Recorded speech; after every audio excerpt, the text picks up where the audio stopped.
Oke, Assalamualaikum warahmatullahi wabarakatuh. Salam Rahayu, salam budaya Nusantara.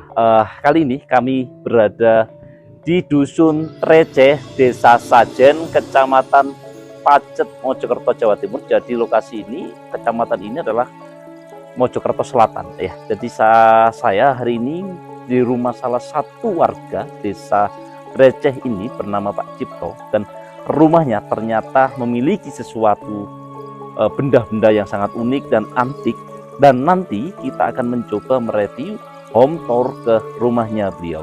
Tetap saksikan untuk explore kita kali ini, ekspedisi kita kali ini, dan home tour kita kali ini ke rumahnya Pak Cipto.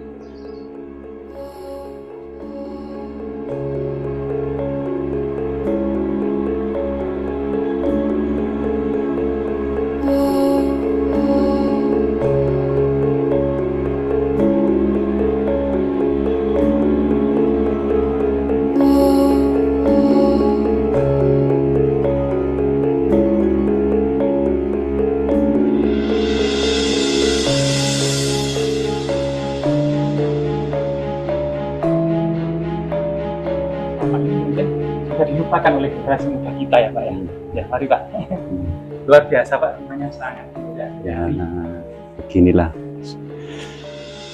Dan ini yang paling pojok ini Pak, ini ada yang sangat unik Pak, itu naga ya, yang saat ini selalu viral kalau naga ini. Apa boleh diangkat Pak? Atau ada ritual khusus? Iya, monggo, tidak. Jadi permisi Rahayu, Rahayu, ini ada pusaka naga. Mungkin apakah ini benar Pak? Ini yang dimaksud adalah naga Raja Antaboga Prabu Angling Dharma. Iya. Jadi kebetulan kalau naga ini kita dapatnya dari Gunung Kidul. Jadi dari sedulur di sana, bahkan ada dua. Jadi disampaikan kepada saya satu gitu. Jadi yang satu masih di Gunung Kidul sana. Kalau secara historinya bagaimana itu monggo masing-masing diartikan, dimaknai, diajak komunikasi tentunya. Ya. Luar biasa.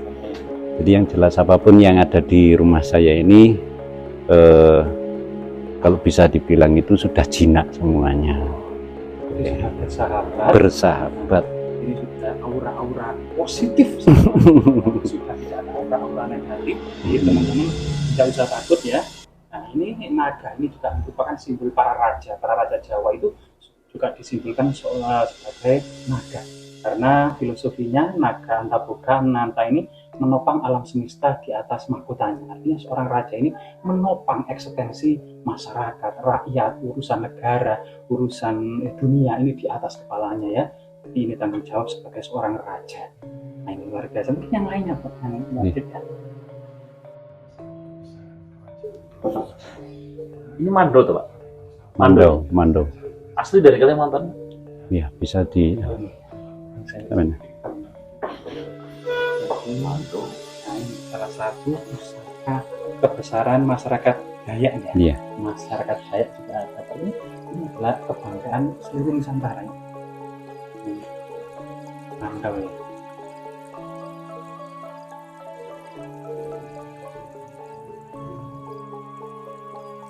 Biasa.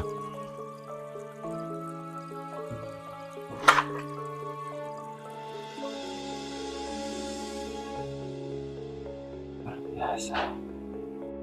Sangat mengkilap sekali ya. Sangat halus menceritakan sebuah seni dan eksistensi peradaban yang sangat tinggi. Ada ukiran. Ya, ada beberapa simbol magis kelihatannya ya. Simbol magis dari masyarakat Dayak.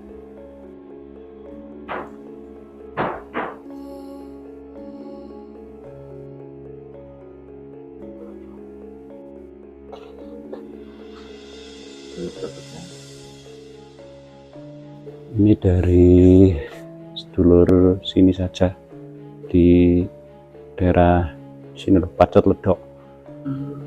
Jadi sudah lama di sana dapatnya dari Kalimantan. Jadi bukan saya langsung yang dapat dari Kalimantan, tapi saya dari sedulur saya yang di sini. Oke.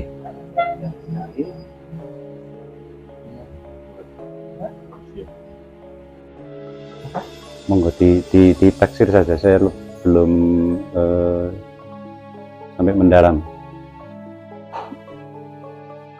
Ini sangat umum sekali tentunya ya, peninggalan tua suku juga bisa jadi.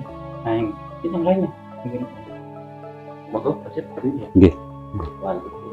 Ada beberapa keris di Yang itu Bang. Nah ini keris-keris yang sangat tua dari ini termasuk sekarang ini Mataram kuno ya.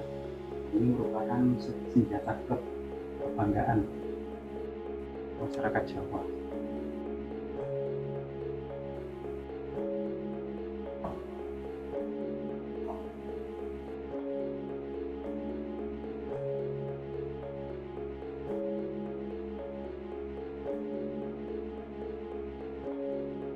Bisa apa itu, Pak?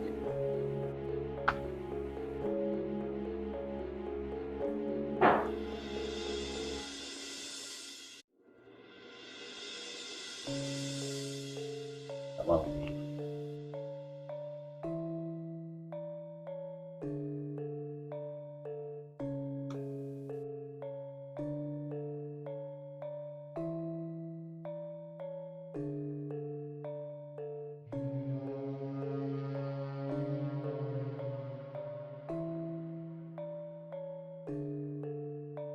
Sangat terlihat sekali Pamoran itu sangat kuno sekali. Diduga era Singosari Majapahit. Dan ini adalah para pengetahuan Singosari Majapahit.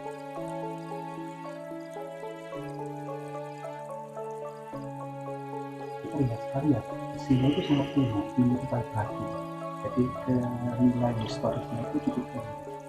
Dengan keris buatan sekarang yang sini itu sangat rendah. Keris kuno itu memang mirip batu. Lebih kemungkinan banyak leluhur kita, terutama para peneliti dari Majapahit, biasanya pembuatan keris ini menggunakan batu meteor biasanya.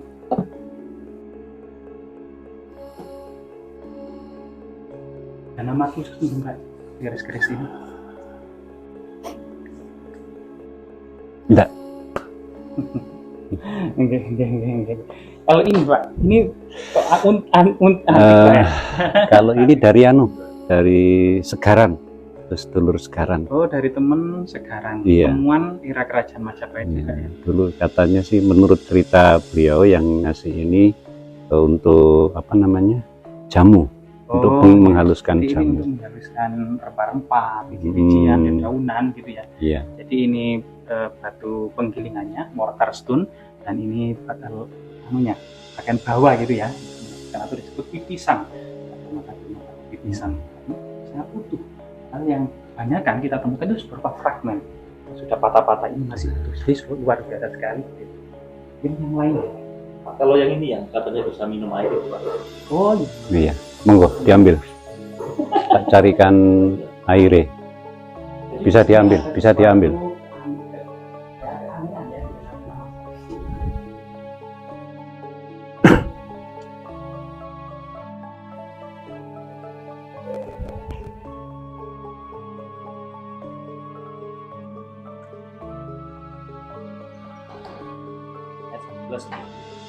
Air satu gelas yang dimasukkan ke dalam ini mangkok raksasa ini juga keran gelas ini ya, karena kita berikan.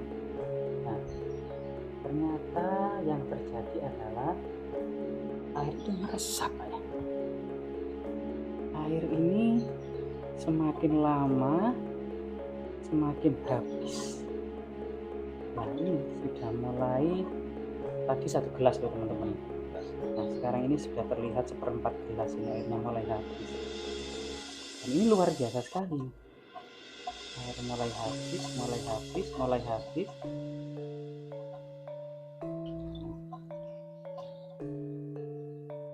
Jadi teman-teman ini sesuatu yang ini ya, yang ada di tengah-tengah kita.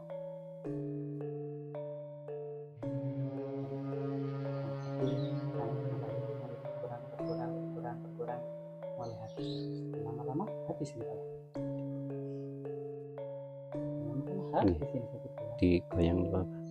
Tuh, tinggal cuma beberapa ini saja. Beberapa ini saja. itu lama-lama mahal. Keluarga sekali ini akan berkumpul. Di era modern ini memang banyak depresi kita yang pesimis, kemudian negatif thinking, padahal banyak hal sains yang hilang, banyak hal ya tentang masa lalu itu berbagai ilmu seperti teleportasi, telekinesis, telepati, gitu, clairvoyant, kemudian hipnotis, gitu ya, dan levitasi ini merupakan sains yang hilang di negara-negara maju ya, tidak boleh sombong mengenai ilmu pengetahuan. Seperti di Austria ini diteliti di laboratorium yang dijaga ketat ya, seperti ini memang sebagai juga laboratorium berbagai keanehan yang ada di tengah masyarakat ini. Bahkan misalnya di Austria ya, para perkumpulan hal-hal yang aneh ini nggak mau habis ya, tadi itu 1 gelas penuh loh ini. Nah, ini benar-benar banyak perkumpulan tentang teleportasi, telekinesis, levitasi, hipnotis, clairvoyant, dan berbagai macam hal-hal ajaib gitu di tengah masyarakat ini benar-benar diteliti di laboratorium yang dijaga ketat. Bahkan anggotanya itu tidak hanya para dukun, tapi kebanyakan fisikawan dan saintis. Jadi Pak, fisikawan dan saintis ini benar-benar meneliti hal-hal yang seperti para netizen, hal-hal yang ajaib seperti ini kita coba merendah diri, kita coba bagaimana kemudian memang ada semacam sains yang tidak bahkan dulu memindahkan istana Ratu Bilqis aja dipindahkan oleh manusia gitu ya, itu dengan sekejap mata itu istana Ratu Bilqis itu pindah kan istananya Nabi Sulaiman. Ini adalah salah satu teknologi teleportasi masa lalu. Artinya teleportasi adalah fakta, bukan kemudian dari sebuah impor. Ini sekali lagi berbagai macam hal aneh ini itu tidak bisa dimaknai secara serampangan ya, atau langsung tegas sendiri tujuan kuat dan sebagainya. Jadi harus tetap rendah hati, tetap kemudian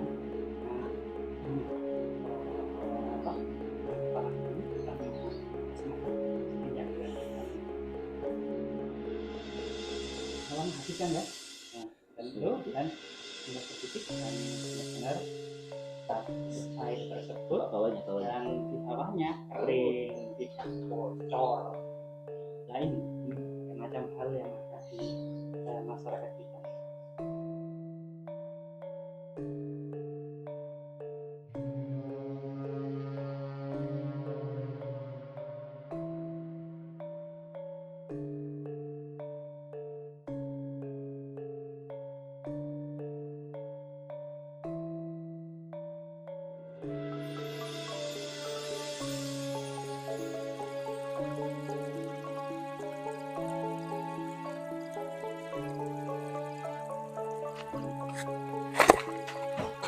Jadi mari kita sama-sama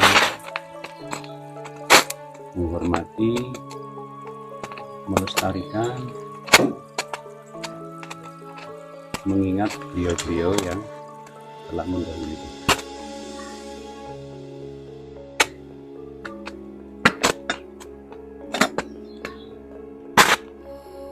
Yang tentunya tidak harus seperti saya seperti ini, artinya kebetulan saya enaknya, nyamannya, bisanya sambung itu dengan cara seperti ini.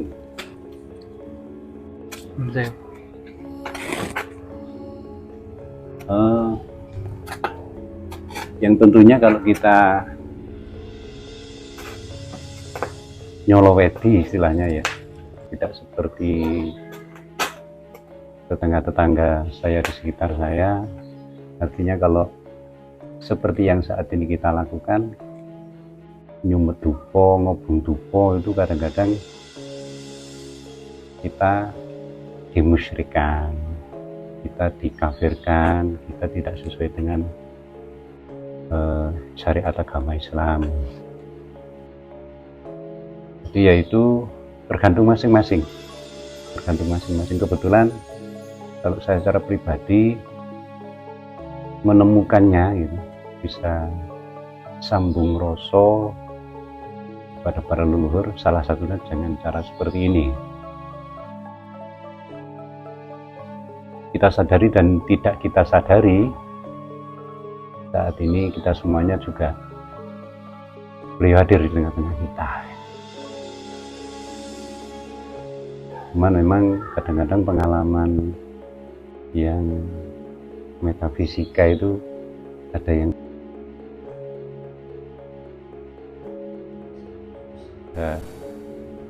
diri kita masing-masing. Yang jelas apapun yang kita lakukan, amaliyah apapun yang kita lakukan, jangan sampai tauhid kita bergeser. Tetap kita madep mantepnya marang Gusti Zat kang amurba jagat, yakni Allah Subhanahu wa taala. Ya seperti kita ketahui bersama, kita maklumi bersama kalau leluhur kita itu cara menyebut Allah Subhanahu wa taala itu dengan berbagai istilah. Zat kang murbeng dumati, zat kang akarya jagat, dan seterusnya dan seterusnya. Ketika itu kita tidak mengetahui gitu ya, jadi seakan-akan kita itu manembahnya bukan marang Gusti Allah, seakan-akan. Padahal inti semua dari bumi dan langit, angkasa raya itu adalah pada Allah Subhanahu wa taala. Hanya saya kepingin mengajak, mengimbau sedulur semuanya, tetap kita monggo tidak sampai melupakan leluhur kita, karena jasa-jasa beliaulah kita sampai hari ini bisa menikmati kehidupan yang saat ini. Dalam keyakinan saya, leluhur itu ada beberapa golongan, 3 golongan. Leluhur yang meninggalkan kepada kita papan panggonan, dengan istilah mudahnya adalah sing babat desa. Yang kedua, leluhur yang meninggalkan toto tatanan urip, jadi kaidah-kaidah, norma-norma etika. Yang saya yakini dalam hal ini adalah Rasulullah turun kepada para sahabat, tabi'in, ulama-ul amilin. Kalau saat ini ya kita para ustadz, para kiai, para gus gitu ya, yang tentunya secara hakiki beliau yai tenanan, ulama tenanan, gus tenanan gitu. Yang ketiga adalah leluhur yang menjadi sebab kita micil onon dunyo, yaitu bopo lan biung, bapak dan ibu kita. Jadi kalau kami istilahkan leluhur, itu bukan berarti seperti yang kebanyakan ada di opini masyarakat umum, jin perayangan, genderuwo, bukan itu gitu. Ini yang perlu kita banyak sharing, perlu kita banyak berikan pengertian kepada generasi kita utamanya. Ya seperti yang disampaikan oleh Mbah Karno, jas merah sederhana, jangan sesekali kita meninggalkan sejarah. Kalau bangsa kita ini kepingin besar, ya sederhana itu sih yang mau saya sampaikan pada sedulur-sedulur semuanya. Dan semoga kita semuanya senantiasa mendapatkan idi pangestu dari para leluhur kita, yang tentunya tidak lepas dari ridho Allah Subhanahu wa taala. Terima kasih, selamat beraktivitas. Semoga kita selalu dalam bimbingan Gusti Kang Maha Agung. Terima kasih. Assalamualaikum warahmatullahi wabarakatuh. Rahayu sagung dumadi. Para kontur rumahnya Pak Cik, Bapak Cik dijelaskan dari satu persatu ya.